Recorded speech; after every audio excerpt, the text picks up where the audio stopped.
रसिक मुरारी जी के गुरुदेव धारंदा नामक स्थान में रहने लगे थे। वहां किसी भगत ने बहुत बानपुर नाम के गांव की जमीन उनके नाम कर दी थी संत सेवा के लिए। उन दिनों बानपुर में एक नया जो नवाब वो आया, वो बड़ा दुष्ट स्वभाव का था। उसने आकर देखा इतनी सुंदर लहलाती अन्न की खेती और किसी की नहीं, किसकी है? बोले धारंदा में रहते हैं श्री श्यामानंद नाम के एक महात्मा, उनकी। वो दुष्ट तो था ही, आया आश्रम और बड़ा दुर्वचन बोला। नवाब था और आदेश कर लिया कि इनकी सारी संपत्ति अपहरण कर ली जाए, राज कब्जे में ले ली जाए। श्यामानंद जी ने विचार किया कि इस जमीन को कैसे छुड़ाया जाए, इससे तो बहुत से संतों का रोज भंडारा होता था। तो गुरु जी को अपने शिष्य की महिमा याद आई, रसिक मुरारी की। अब उसके यहां भेजा रसिक मुरारी जी को कि आप जाओ दुष्ट के पास। रसिक मुरारी जी जे भी चले तो उनके जो शिष्य जन थे उनको बड़ा भय हुआ। रसिक मुरारी जी के शिष्य जो थे वो नवाब की ही सेवा में कुछ पदरत थे, मुनीम जिसे कहते हैं, मुंशी मुनीम आदि पदों पे। उन्होंने देखा कि गुरुजी जा रहे हैं तो भारी अपमान कर देगा गुरुजी का, हो सकता है जान पर भी बात आ जाए, मरवा डाले। रसिक मुरारी जी को 3 दिन उन्होंने जबरदस्ती प्रेम से विवश करके अपने पास रखा। जब नवाब ने यह सुना कि 3 दिन तक हमारे भय से इन मुनीमों ने उनकी रक्षा की है रसिक मुरारी की, तो उन्होंने बुलाया उनको और कहा जाओ अपने गुरु को लिवा के लाओ, मैं देखता हूं कितना करामाती है वो। पालकी राजा की तरफ से रसिक मुरारी जी गुरुदेव के चरणों का ध्यान करके बैठ गए पालकी में। वो पहले से तैयारी की गई थी। हाथी को मदिरा पिलाकर मत वाले हाथी को बार बार वेद कर गुस्सा कर दिया गया था। कहार वहीं पालकी सामने ले गए जहां मत वाला हाथी आ रहा था, दहाड़ता हुआ, चिघाड़ता हुआ। पालकी छोड़ी और भाग गए।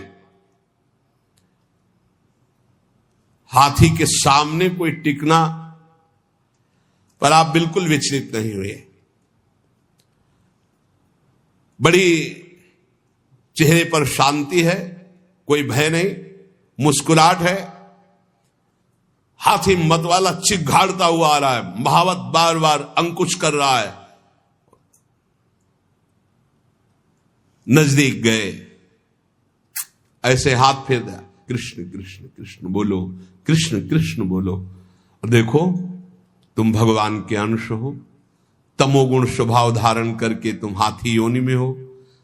तुम्हारा हाथी स्वरूप नहीं, तुम तो भगवद अंश हो। ये क्रोध करना तुम्हें उचित नहीं है। ये तामसिक स्वभाव छोड़ो और कृष्ण बोलो, कृष्ण बोलो, कृष्ण बोलो। घुटने टेक दिए हाथी ने, मस्तक रख दिया रसिक मुरारी जी। और वो अपने महल की छज्जे से देख रहा था राजा बादशाह। देखते हैं ये मत वाला हाथी कैसे मारता है। ये जो आ रहे हैं इनके गुरु, देखते हैं इनमें क्या चमत्कार, क्या सामर्थ्य। आज हाथी के पैरों तले कुचलाकर इनको मार डालेंगे।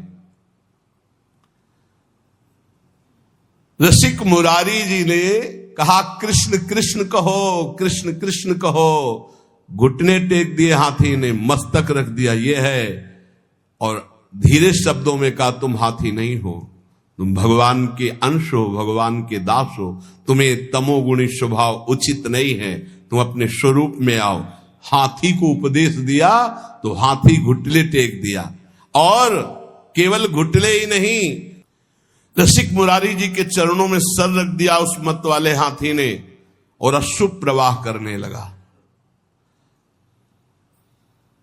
अत्यंत प्रेम से ऐसे दुलार कर रहे रसिक मुरारी, और चरणों में ऐसे मस्तक रखे अश्रु प्रवाह कर रहा है। तब आपने भक्ति का उसके हृदय में दान किया।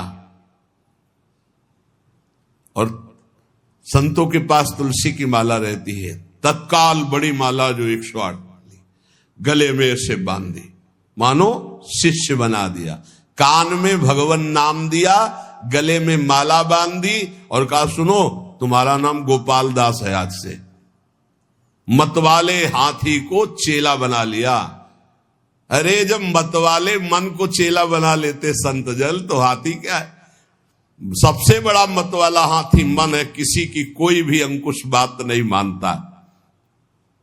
गले में तुलसी की माला पहना दी, कान में कृष्ण नाम सुनाया और कहा तुम्हारा नाम गोपाल दास है। और वो ये सारा का सारा दृश्य राजा देख रहा था।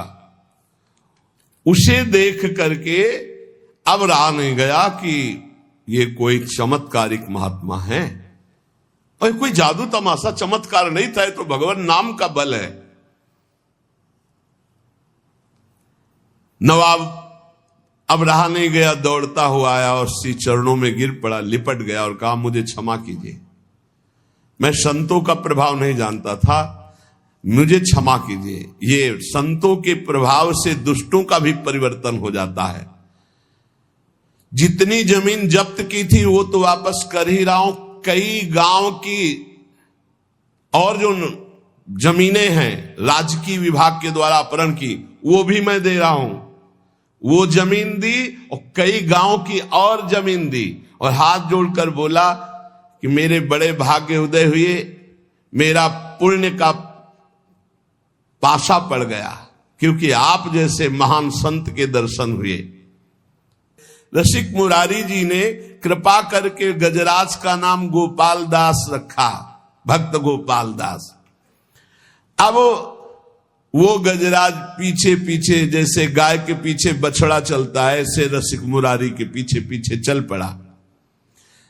अब तो बड़ा आनंद, संत सेवा होती, प्रसाद जूठन मिलती गजराज गोपाल दास जी को, बड़ा भाव।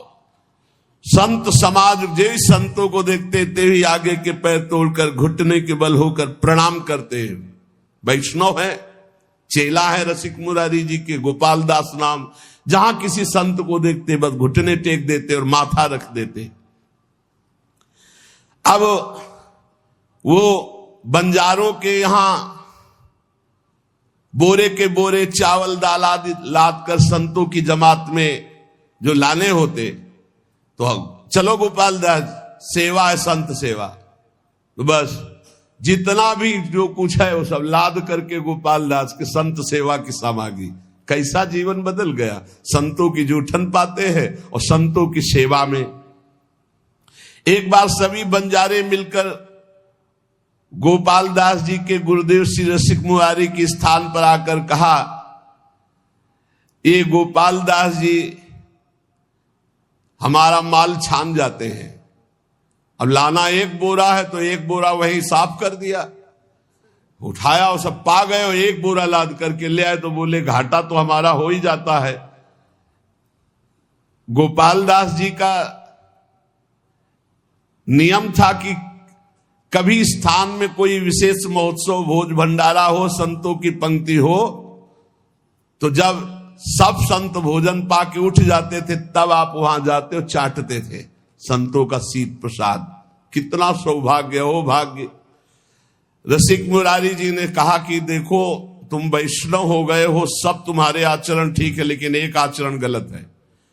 तुम जो वहां लेने जाते हो उतने लिया करो, तुम ज्यादा दूसरा बोरा का अन्न क्यों खा जाते हो? और एक तो अमनिया है, वैष्णव को अमनिया नहीं खाना चाहिए। तुमको आज से अमनिया नहीं खाना और ऐसे नहीं लेना, जब तक मिले ना प्रसाद तब तक नहीं पाना। गोपाल दास जी ने उसकी समझ में आ गया। श्री रसिक मुरारी जी ने कहा, बेटा जबरदस्ती कुछ भी खाना है पाप है, वैष्णव का ऐसा नहीं संस्कार होता है कि किसी के खेत में गए हो, किसी की दुकान से सामान, ऐसा नहीं। गोपाल दास जी ने घुटने टेक करके ऐसे गलती मानी कि मानो क्षमा कीजिए गुरुदेव, आगे से कभी ऐसी गलती नहीं होगी। अब तो संत सेवा में और भगवत उच्छिष्टामृत में बड़ी रति हो गई गोपाल दास जी की, जो हाथी गजराज थे। सब संत इनको खूब दुलार करते। चलो गोपाल दास आज वहां चलते, सूंड में चढ़ाया, पीठ में बैठा लिया, संत सेवा। घुमा घुमा के, और संत भी बड़े मौजे, 5-5, 10-10 संत बैठ जाते, गोपाल दास जी घुमा रहे। कितना सौभाग्य प्राप्त हो रहा है। गोपाल दास जी का संत सेवा का बड़ा चाव, जैसा संत आदेश करते वैसा ही करते। ये कोई बड़े भाग्यशाली जीव होंगे जो ऐसा सौभाग्य प्राप्त हुआ। नहीं, संत सेवा में अनुराग होना बड़ा कठिन है। कोई संत कहते, भाई गुरु भाई गोपाल दास, आज फूल गोभी पाने का मन है। गए, बाजार में गए, फूल गोभी की तरफ सूंड करते ऐसे, और जब उसकी तरफ देखते तो चाहे श्रद्धा हो चाहे ना हो, बड़ा तिलक लगा रहता था, कंठी बंधी हुई, और जो एक फूल गोभी देता फौरन अपने पास रख लेते, खाते नहीं। जो संत कहते वो मांग के लाते भिक्षा की तरह। दुकान में खड़े हो गए, अमुक समाज की तरफ सूंड करते, तो उसकी हिम्मतें डोल जाती अपने आप, तो उनको जो देते वो ला के संतों को पवाते। यदि कोई जरा सा आनाकानी करता तो जो ही हुंकार मार के सूंड ऐसे करते तो हाथ जोड़ के खड़ा हो जाता, सामान ला के संतों को पवा। हाँ, सूंड फुंकार करके फटकार दे देते, डर जाता। कभी गोपाल दास जी से जैसे संत कहते कि हमारा चला फट गया है, लंगोटी कमजोर हो गई, जाते कपड़े की दुकान में सूंड रखते मार्किन में।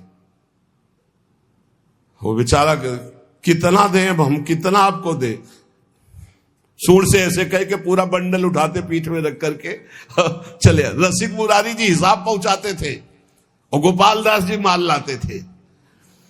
हर संत की सेवा। सर्दी का समय है, गोपाल दास जी अपने आप चले गए किसी कंबल की दुकान में, बंडल का बंडल उठाया, पीठ में रखा, संतों के पास ले आते। जब रसिक मुरारी जी को पता चलता तो भेंट पहुंचा देते थे।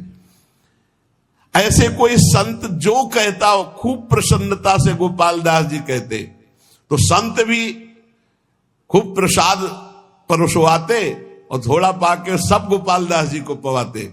ऐसे दुलार होने लगा। देखो कितना सौभाग्य संतों का उच्छिष्ट मिलता। गोपाल दास जी के साथ बहुत से संतों की जमात थी, जिधर जाते उधर लोग दौड़ उठते। पहला चमत्कार है कि हाथी चेला है रसिक मुरारी जी का, संत सेवा में रहता है। बहुत लोग सीधा सामान सब देते हो, अपने पीठ पर लाद लेते। दर्शन की भीड़ लग जाती लोगों की। चारों दिशाओं में आश्चर्यजनक चर्चा चली कि गोपाल दास जी एक वैष्णव है और संत सेवा में रहते। गजराज बंगाल का सूबेदार, उसको जब पता चला ऐसा चमत्कारिक आज्ञाकारी हाथी है, तो उन्होंने पकड़वाने के लिए आदमी नियुक्त किए। पर जो नजदीक आता तो अपने स्वरूप में आकर के दंड दे देते, सूंड में फंसा के दूर पटक देते। जान से तो नहीं मारते, पर किसी काम का भी नहीं रखते। गोपाल दास जी, हाँ, तो जिन मुझ मारा तिन मैं मारे, ये सिद्धांत है, सेल्फ डिफेंस। हाँ, तो सेल्फ डिफेंस में गोपाल दास जी जितने आते उनको। अब जो सैनिक आए थे वो वापस चले गए लद लुद के, बोले महाराज वो हाथी पकड़ में आने वाला नहीं है, भागवतिक शक्ति से संपन्न। बहुत स्वर्ण मुद्रा पुरस्कार में रखी गई कि ऐसा हाथी बंदी बनाकर हमारे पास लाया जाए। तब उनमें से एक के दिमाग में आया कि साधुओं को नहीं मारता है, आसपास टहलते रहते। तो एक दुष्ट साधु वेश में, वो केवल साधु वेश बनाया गोपाल दास जी को पकड़ने के लिए। दुष्ट था, छलिया, कपटी, पाखंडी। वो भेष साधु का बनाकर गोपाल दास जी के सामने आया। गोपाल दास जी ने घुटने टेक दिए। ये वेशधारी के सामने, ये देखो कितना बड़ा प्रभाव। अब उसने, गोपाल दास जी जब घुटने टेक दिए, तत्काल उसने बंदी बनवा लिया आदमी उनके सब, और गोपाल दास जी को ले गया। वहां जब ले गया तो जल और भोजन आदि अर्पित किया। एकदम नहीं खाया, क्योंकि संतों का जूठन, भगवान का प्रसाद पाने का गुरुजी ने नियम दिया है। कई दिन हो गए, न अन्न लिया न जल लिया, क्योंकि प्रसादी नहीं है वहां। सूबेदार के कहने पर बिल्कुल ना अन्न न जल, कुछ भी जब नहीं खाया तो सलाह ली कि क्या है, तो उनका शायद ये भगत है, इसको गंगा जी में ले जाया जाए तो शायद गंगा जल पान कर ले, नहीं तो ऐसे तो प्राण निकल जाएंगे, काफी दिन हो गए कुछ खाया पिया नहीं। तो जे भी गंगा जी ले गए तो गंगा की जलधारा में खड़े हुए और गुरुदेव का ध्यान किया, अपने शरीर को छोड़ दिया। ये गंगा जी में जाकर देखो क्या सदगति हुई। एक कहां तमोगुणी हाथी शरीर और कहां इतनी बड़ी निष्ठा कि गुरुदेव ने कहा कि बिना भोग लगाए अमनिया नहीं पाते, तुम बंजारे के यहां से अमनिया नहीं, ऐसे नहीं पाया। उस दिन से छोड़ दिया था, जल और प्रसाद ही पाते जो भगवद अर्पित, अन्यथा नहीं। अब वहां कहां भगवद अर्पित वैष्णव का मिले, इसलिए जब उनको विचार करवाया गया कि वैष्णव शायद ऐसे ना पिए तो गंगा जल तो पी लेगा, भगवान का चरणामृत है गंगा जल, तो गंगा जी में ले गए। तो वहीं खड़े होकर गुरु जी का ध्यान किया और जोर से पुकारा कृष्ण, और अपने शरीर का त्याग कर दिया। अर्थात भगवत प्राप्त महात्मा की जो सदगति, वही सदगति गोपाल दास जी की हुई।